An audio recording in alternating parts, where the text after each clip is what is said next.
کاشف ایک گاؤں کا غریب لڑکا تھا۔ عمر کچھ 18 سال تھی۔ بے انتہائی شریف سادہ مزاج۔ اس کے والد مزدوری کر کے اپنا گھر کا خرچہ چلاتے تھے۔ کاشف کی خواہش تھی کہ شہر جا کر تعلیم حاصل کرے، لیکن اس کے والد کے پاس اتنے پیسے نہیں تھے کہ وہ اپنے لاڈلے بیٹے کی تعلیم کا خرچہ برداشت کر سکیں۔ پھر بھی انہوں نے کسی سے قرضہ لے کر کاشف کو شہر روانہ کر دیا۔ آج کاشف کا ایک انجان شہر میں پہلا دن تھا۔ وہ کالج روانہ ہو گیا۔ کالج واقعی بہت بڑا تھا۔ ایک وسیع علاقے میں پھیلا کالج کا میدان بھی بہت خوبصورت تھا۔ وہ اپنی کلاس میں داخل ہوا۔ سب اسٹوڈنٹ اس کے لیے اجنبی تھے۔ وہ خاموشی سے اپنی جگہ جا کر بیٹھ گیا۔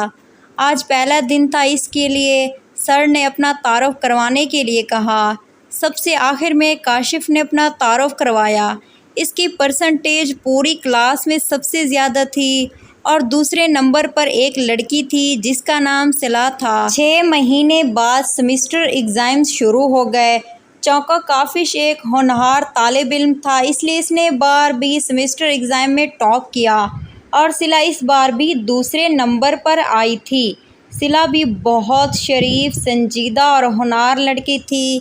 اس کے والد شہر کے بہت بڑے بزنس مین تھے۔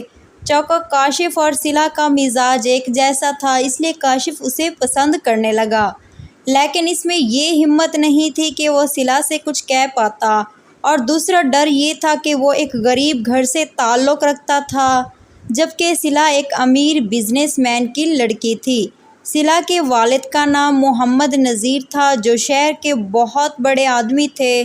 وقت گزرتا رہا اور فائنل ایگزام سر پر آ گئے، لیکن فائنل ایگزام میں ایک سبجیکٹ ایسا تھا جس میں کاشف بہت کمزور تھا اور صلا کو اس سبجیکٹ میں عبور حاصل تھا۔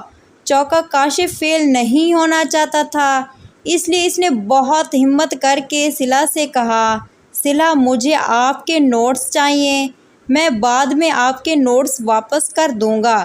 صلا نے نوٹس دے دیے۔ آخر وہ دن بھی آ پہنچا جب فائنل ایگزام کا رزلٹ آیا، لیکن اس بار کاشف دوسرے نمبر پر تھا اور صلا نے پوری کلاس میں ٹاپ کیا تھا۔ کاشف بڑی ہمت جتا کر صلا کے پاس پہنچا اور کہا، مبارک ہو، آپ نے کلاس میں ٹاپ کیا ہے۔ صلا نے صرف اتنا کہا، شکریہ، اور چلی گئی۔ کالج کی پڑھائی ختم ہو چکی تھی۔ صلا اس کے دن کے بعد کبھی نظر نہ آئی اور صلا کے نوٹس کاشف کے پاس امانت رہ گئے۔ اس نے سوچا کہ یہ نوٹس کبھی نہ کبھی میں اسے واپس کر دوں گا۔ وقت گزرتا رہا۔ کاشف کی معصوم محبت پروان چڑھتی رہی۔ کاشف کے دماغ میں بہت سے سوالات گردش کرتے رہے۔ وہ سوچتا رہا کہ کاش وہ بھی ایک امیر گھر سے تعلق رکھتا اور صلا کے گھر شادی کے لیے رشتہ لے جاتا۔ آخر اس نے طے کیا کہ وہ بھی ایک دن بڑا آدمی بنے گا۔ کاشف کو ایک اچھی کمپنی میں جاب مل گئی اور مسلسل محنت کی بدولت وہ 3 سال کے عرصے میں ہی اس کمپنی کے سب سے بڑے عہدے پر فائز ہو گیا۔ کاشف ایک بڑا آدمی بن چکا تھا۔ اس کا گھر جھونپڑی سے ایک عالی شان عمارت میں تبدیل ہو گیا۔ اس کے والدین نے اس سے کہا، بیٹا شادی کب کر رہے ہو؟ کاشف نے انہیں بتایا اسے ایک لڑکی پسند ہے اور وہ اس لڑکی کے گھر رشتہ لے کر جانا چاہتا ہے۔ اس کے والدین بھی راضی ہو گئے، لیکن کاشف کے ذہن میں اچانک ایک خیال آیا، کہیں صلا کی شادی تو نہیں ہو گئی؟ پھر وہ خود ہی اپنے دل کو تسلی دینے لگا اور سوچنے لگا، صلا تو بہت ہونہار لڑکی تھی، اس لیے ہو سکتا ہے کہ مزید تعلیم حاصل کر رہی ہوگی اور شاید اس کی شادی بھی نہ ہوئی ہو۔ اس نے سوچا کہ رشتہ لے جانے سے قبل تحقیق کی جائے، کہیں صلا کی شادی تو نہیں ہو گئی۔ وہ صلا کے شہر کی طرف روانہ ہوا۔ اس کا پورا سفر بہت بے چینی سے کٹا۔ صلا کے گھر کے قریب پہنچا، دل کی دھڑکن تیز ہو گئی اور بے شمار خیالات اس کو پریشان کرنے لگے۔ اس نے پوری ہمت جتائی اور باہر کے گیٹ پر دستک دی۔ چوکیدار نے دروازہ کھولا اور پوچھا، آپ کو کس سے ملنا ہے؟ کاشف نے کہا، مجھے محمد نذیر سر سے ملنا ہے۔ چوکیدار اسے اندر لے گئے۔ بہت خوبصورت گھر تھا۔ چوکیدار نے کہا، آپ اس کمرے میں انتظار کیجیے، سر تھوڑی دیر میں آئیں گے۔ تھوڑی دیر بعد محمد نذیر صاحب بھی آ گئے اور مسکرا کر سلام کیا اور پوچھا کیا نام ہے بیٹا تمہارا؟ کاشف نے جواباً کہا سر میرا نام کاشف ہے اور میں آپ کی بیٹی صلہ ایک ہی کالج میں پڑھتے تھے۔ صلہ کے نوٹس میرے پاس امانت رہ گئے تھے، آج لوٹانے آیا ہوں۔ اتنے سنتے ہی نذیر صاحب کی آنکھوں میں آنسو آ گئے اور انہوں نے کہا بیٹا تم نے بہت دیر کر دی آنے میں، صلہ کا 2 سال پہلے انتقال ہو چکا ہے۔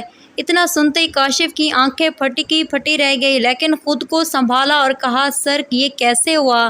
نذیر صاحب نے کہا بیٹا صلہ کو بلڈ کینسر تھا، ہم نے بہت کوشش کی لیکن اسے بچا نہیں پائے۔ صلہ نے آپ کے لیے ایک خط لکھ دیا تھا اور کہا تھا کہ اگر کاشف آئے تو اسے دے دینا، وہ خط تمہارے لیے ہے اور ہم نے اسے کبھی کھول کر نہیں دیکھا۔ کاشف کی دھڑکن تیز ہو گئی۔ نذیر صاحب نے وہ خط لا کر کاشف کو دیا۔ کاشف نے کانپتے ہاتھوں سے خط لیا اور پوچھا سر صلہ کی قبر کہاں ہے؟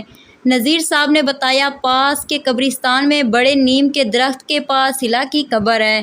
کاشف نذیر صاحب کے گھر سے نکل کر سیدھا قبرستان پہنچا۔ وہاں بہت خاموشی تھی۔ وہ لڑکھڑاتے قدموں سے نیم کے درخت کے پاس پہنچا لیکن وہاں بڑی بڑی جھاڑیاں اگائی گئی تھی۔ اس نے ہاتھوں سے صاف کیا اور اچانک اس کی نگاہ ایک قبر پر پڑی جس پر لکھا تھا مرحوم صلہ ناز بنت محمد نذیر۔ کاشف کی روح کانپ گئی اور آنکھوں سے بے اختیار آنسو کا سیلاب رواں ہو گیا۔